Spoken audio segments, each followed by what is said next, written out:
Luc Besson vient de s'entretenir avec nos confrères de Paris Match, revenant notamment sur les accusations de viol portées à son encontre par l'actrice Sandy Van Roy auxquelles il a dû faire face depuis 2018 avant d'être innocenté en juin dernier.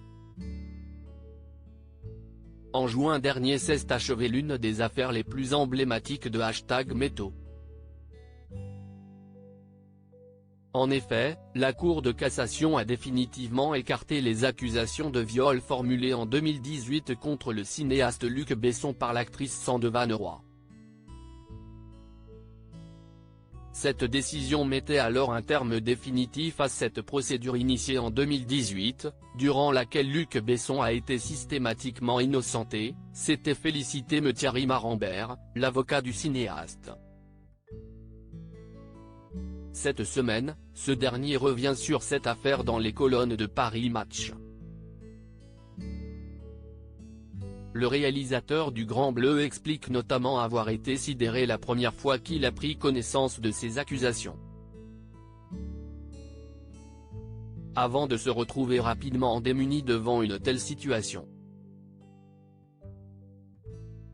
L'enquête a duré 5 ans, il y a eu 31 auditions de témoins, des experts toxicologiques, psychiatriques, psychologiques, et près de 2000 pages de dossier. Une longue affaire, pour finalement un heureux dénouement, la justice a fait son travail et m'a déclaré 4 fois non coupable, l'affaire est close. De quoi soulager le papa de Juliette, Chana, Talia, Satine et Mao, qui regrette toutefois que certains doutent encore de son innocence. J'ai entendu certains dire, il n'y avait pas assez de preuves. Mais bien au contraire, la justice a recueilli des dizaines de preuves de mon innocence. Pas la peine de crier au complot, de me prêter des relations que je n'aille pas, si est du pur fantasme. Depuis 5 ans, il voit un psychologue, j'ai compris que même si l'on est convaincu d'avoir les pieds sur terre, on ne les a jamais vraiment. Quant à l'impact de cette affaire sur sa réputation, il répond, le tissu médiatique est une gigantesque flaque d'essence où n'importe qui peut jeter une allumette. Sans oublier qu'il n'est pas la seule personne à avoir souffert de cette affaire.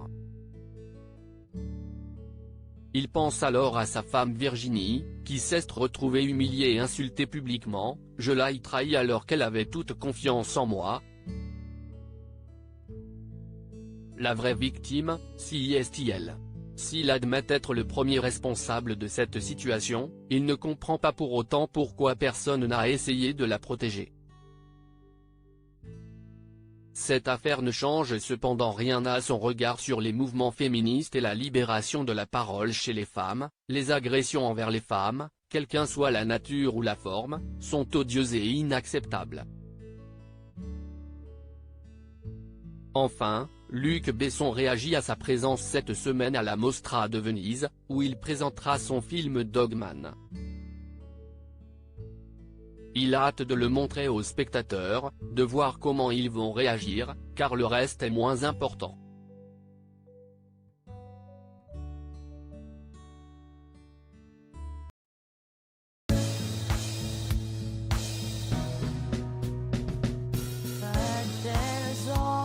Sometimes through the rough times I think you got